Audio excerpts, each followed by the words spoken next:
Bismillahirrahmanirrahim. Assalamualaikum warahmatullahi wabarakatuh. Dalam kesempatan ini kami akan membahas atau membawakan materi yang ada dalam Al-Quran, yaitu ayat-ayat suci atau surat-surat yang bisa dimanfaatkan untuk menarik kekayaan secara cepat. Kenapa hal ini kami bahas?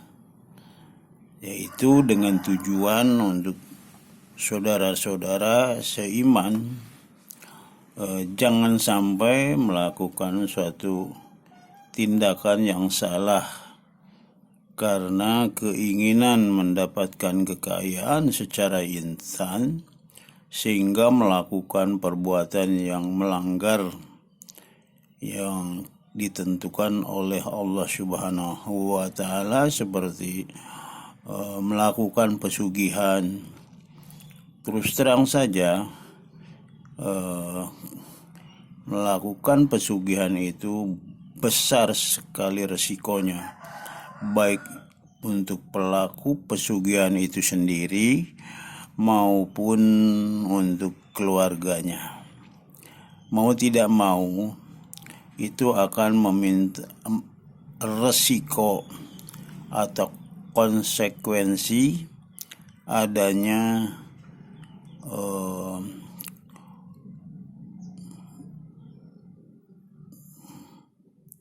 tumbal untuk bisa memenuhi keinginan iblis atau setan atau jin yang kita mintai untuk membantu mewujudkan impian kita menjadi orang kaya raya.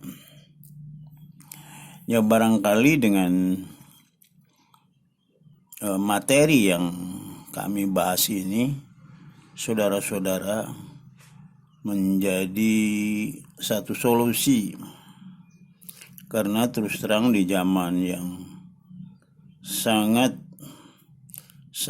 menuntut seseorang untuk bisa hidup dengan layak, ini mau tidak mau berupaya mencari beberapa alternatif atau jalan pintas untuk bisa menjadi orang kaya raya. Itu semua impian dari setiap manusia. Bohonglah kalau manusia atau kita ini tidak ingin menjadi orang kaya. Semua bercita-cita menjadi orang kaya raya, bisa membahagiakan keluarga dan lain sebagainya. Nah, ada solusi dari kami para ahli ilmu hikmah, meyakini ada beberapa surat atau ayat-ayat suci dalam Al-Quran, kitab suci kita orang Islam, itu ada solusi yang Allah berikan. Tinggal bagaimana kita menyikapinya, karena terus terang saja hanya ahli hikmah yang mengerti tentang ini. Jadi saudara-saudara bisa bertanya kepada ahli-ahli hikmah, jangan bertanya kepada kiai, ustadz atau ulama yang ahli fikih. Nggak nyambung nantinya, karena mereka nggak ngerti, nggak punya ilmunya. Gitu. Beda sekali pemahaman tentang ahli fikih dengan ahli hikmah. Karena dalam Islam sendiri mencari harta kekayaan sebanyak-banyaknya tidak ada larangan. Contoh lah, Nabi Sulaiman sebagai contoh kita dari Allah. Apa dilarang Nabi Sulaiman menjadi raja yang kaya raya, paling kaya sedunia? Tidak ada larangannya. Dan kita juga umat Islam, silahkan saja mencari harta sebanyak-banyaknya, seakan-akan kita hidup 1000 tahun lagi. Tetapi kita juga melupakan akhirat kita. Berbuatlah untuk akhirat kita, seakan-akan mati besok. Jadi menurut Kanjeng Rasul itu ada seimbang, 50-50 lah, untuk dunia dan untuk akhirat harus seimbang. Jangan kita terfokus hanya duniawi, juga jangan terfokus hanya ukhrawi atau akhirat saja. Karena kita hidup di alam dunia, di alam nyata, bukan di alam mimpi. Kita hidup membutuhkan makan, minum, pakaian, sandang, pangan, papan, punya rumah bagus, punya mobil bagus, punya istri cantik, dan lain sebagainya. Itu hidup di dunia itu dibutuhkan seperti itu.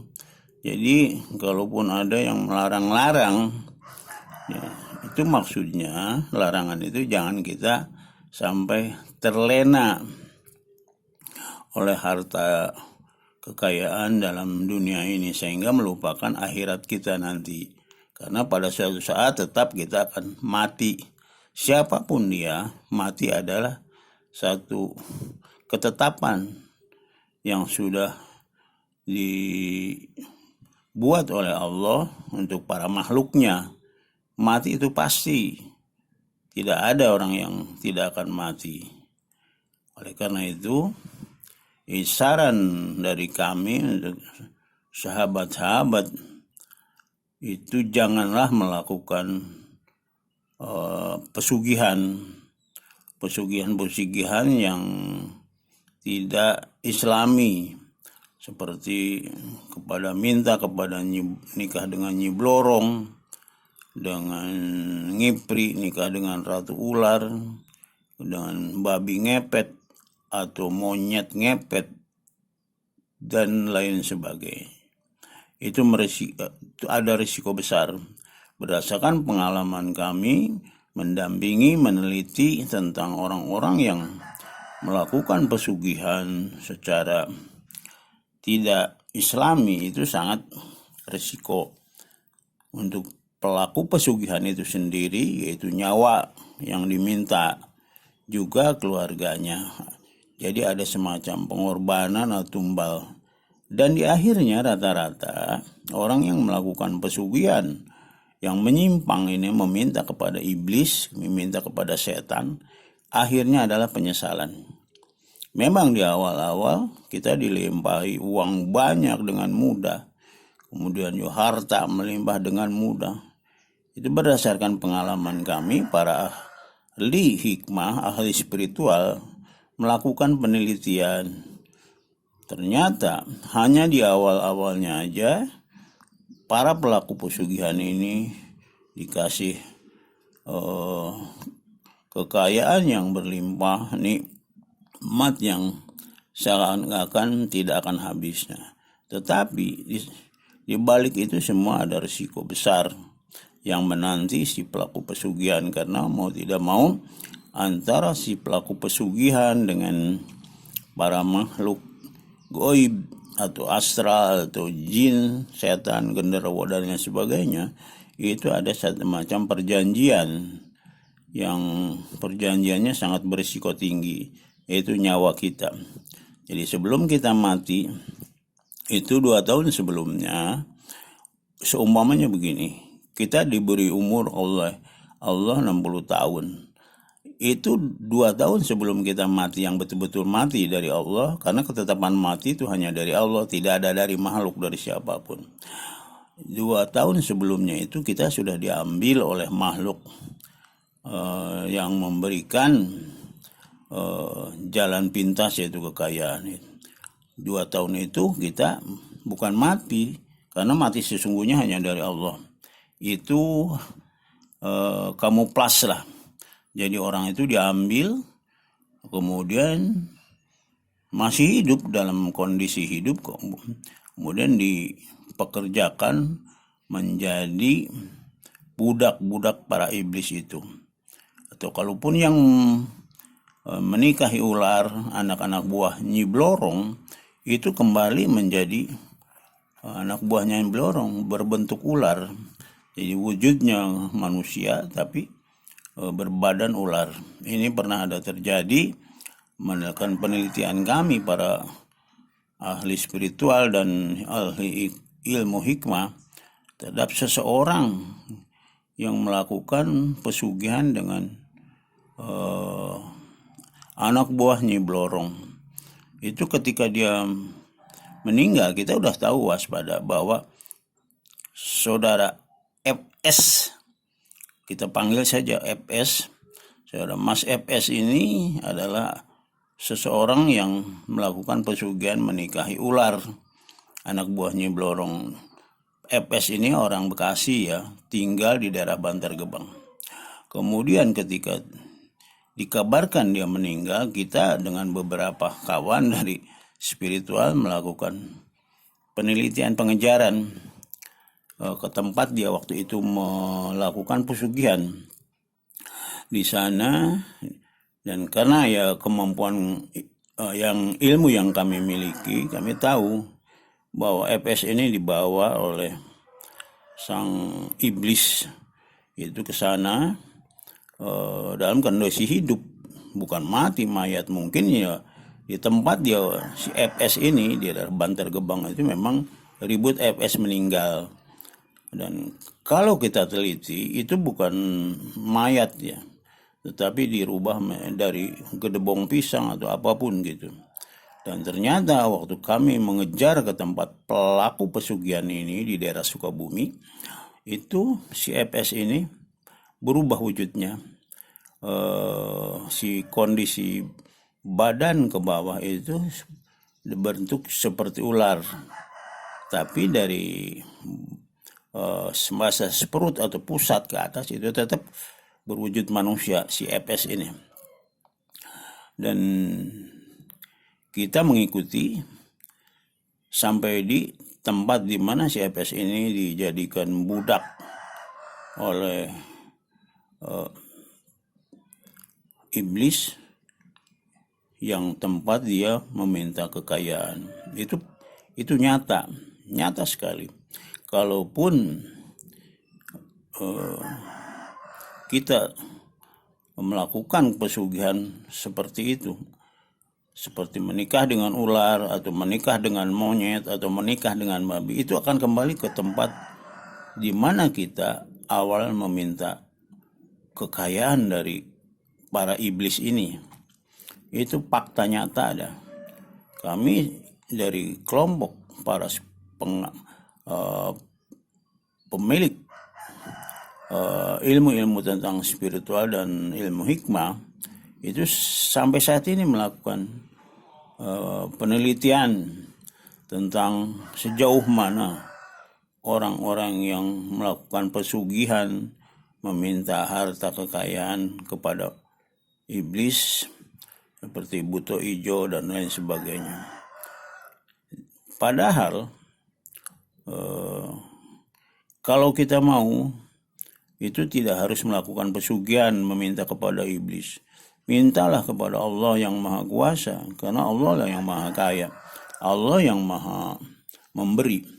Yang penting kita tahu jalannya, yaitu mintalah mendekati kepada ulama atau ustadz atau kiai yang ahli hikmah, yang bisa memberikan solusi.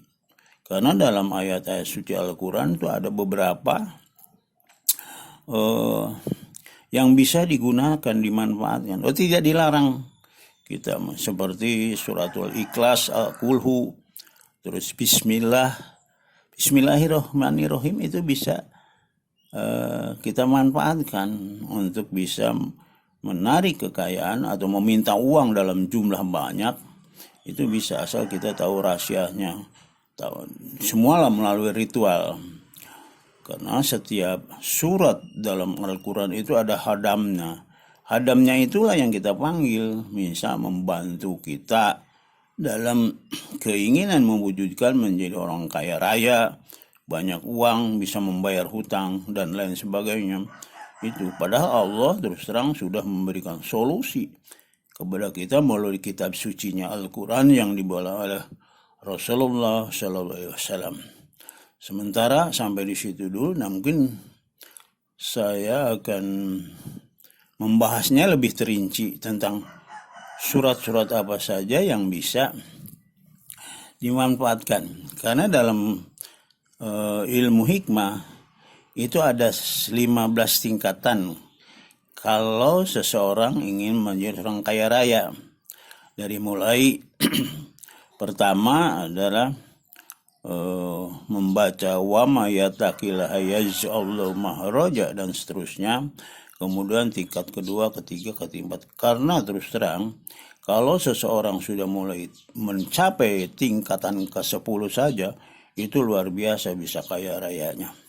Dan yang paling tinggi adalah kekayaan apabila bisa kita menempuh ritual di tahapan terakhir yang 15. Itu ayat kursi yang diamalkannya. Ayat kursi lah yang tertinggi nilainya, bisa mendatangkan harta kekayaan duniawi. Ya paling kaya lah sedunia mungkin. Itulah ayat kursi. Tapi jarang-jarang sekali orang bisa sampai ke situ karena berat ritualnya. Itu sementara yang saya bisa sampaikan. Ke depan nanti akan kami bahas lebih terinci surat apa saja yang kita bisa manfaatkan untuk menarik harta kekayaan yang tidak dilarang oleh agama kita. Amin. Wassalamualaikum warahmatullahi wabarakatuh.